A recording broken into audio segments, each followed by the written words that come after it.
గం గణపతియే నమః. రావణ సభలో రామదూత. అహో, ఏమి ఈ రూపం, ఏమి ధైర్యం, ఏమా దేహ దారుఢ్యం, ఏమా తేజస్సు.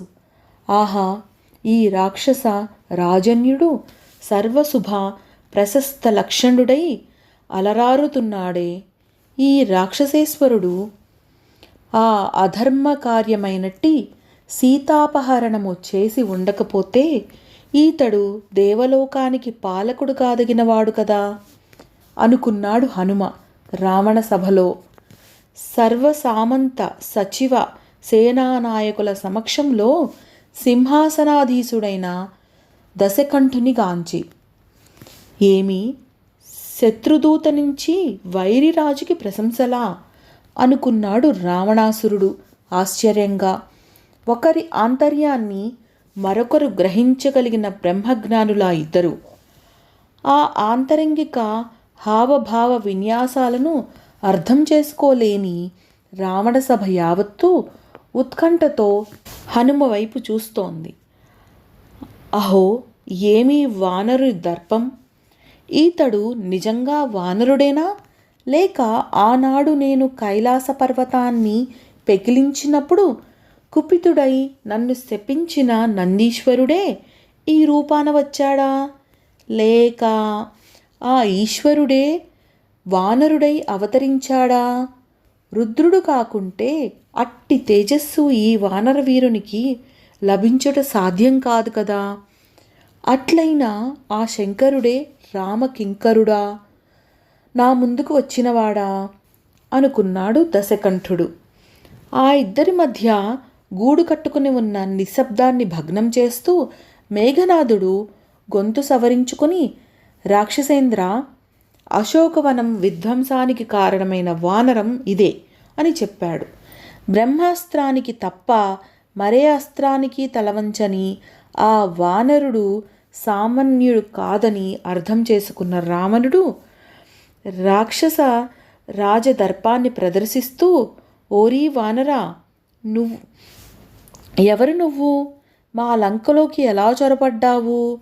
గూఢాచారిగా దేవేంద్రుడు నిన్ను పంపించాడా?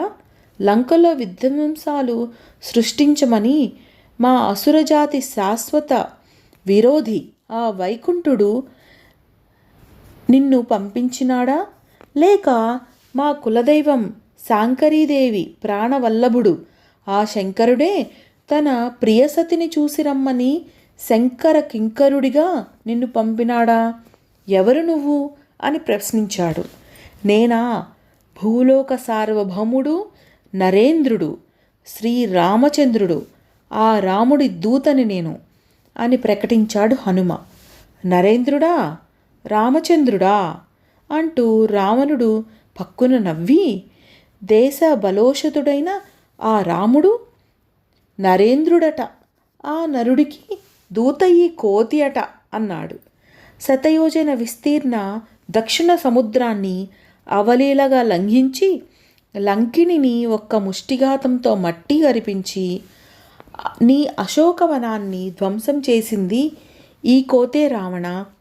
ఈ కోతి కట్టుబడి వచ్చింది నీ జ్యేష్ఠపుత్రుడి మేఘనాథుడి బలదర్పాలకి వెరచి కాదు, ఆ బ్రహ్మదేవుడికి గౌరవించడానికే. ఇప్పుడు చూడు, ఈ కోతి బలదర్పం అని ప్రకటించి మనస్సులోనే బ్రహ్మదేవునికి నమస్కరించుకొని ఒక్కసారిగా ఒళ్ళు విదుల్చుకున్నాడు హనుమ. మరుక్షణం బ్రహ్మాస్త్రం అదృశ్యమైంది. రావణుడు చిరునవ్వు నవ్వి, ఓహో, దేవుళ్ళ వరాలు పొందిన కోతివా నువ్వు అంటూ మరొకసారి పరిహసించి, నువ్వు ఎవరివైతే మాకేం, మా అనుమతి లేకుండా మా లంకలోకి ఎందుకు ప్రవేశించావు, మా రాక్షస వీరులను ఎందుకు సంహరించావు అని ప్రశ్నించాడు. ఓహో, లంకలో ప్రవేశించడానికి నీ అనుమతి కావాలా అంటూ హనుమ వెటకారం చేస్తూ, అయితే మా ప్రభువు రామభద్రుని అనుమతి లేకుండా ఆయన రాజ్యంలోకి నువ్వెందుకు ప్రవేశించావు? మాయోపాయంతో మా రాముని ధర్మపత్నిని ఎందుకు అపహరించావు? ఎవరి అనుమతితో కరదూషణాదులను మా రాముని రాజ్యంలోకి పంపించావు నువ్వు? ఎవరు పంపగా నీ సోదరి శూర్పణఖ మా రాముని ముందుకొచ్చి తైతక్కలాడింది అంటూ ప్రశ్నల పరంపర కురిపించాడు హనుమ. ఓరి కోతి! గర్జించాడు రావణుడు ఉక్రోషంతో. సభాస్థలి భయంతో వణికిపోయింది.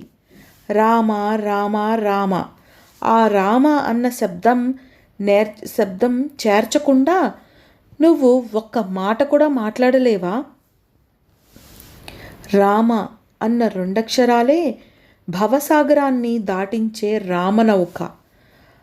ఆ నావని పట్టుకున్న వారికి ఇహపర భయాందోళనలు ఉండవు రావణ, పలికాడు హనుమ భక్తి ప్రవర్తులతో. అహో, అంత మహత్తుగలదా రామనామం? రెట్టించాడు రావణుడు. చూస్తావా రావణ, రామనామం మహత్తు రుచి చూస్తావా? హనుమ పలుకులు వింటూ అందరూ నిశ్చేష్టులయ్యారు.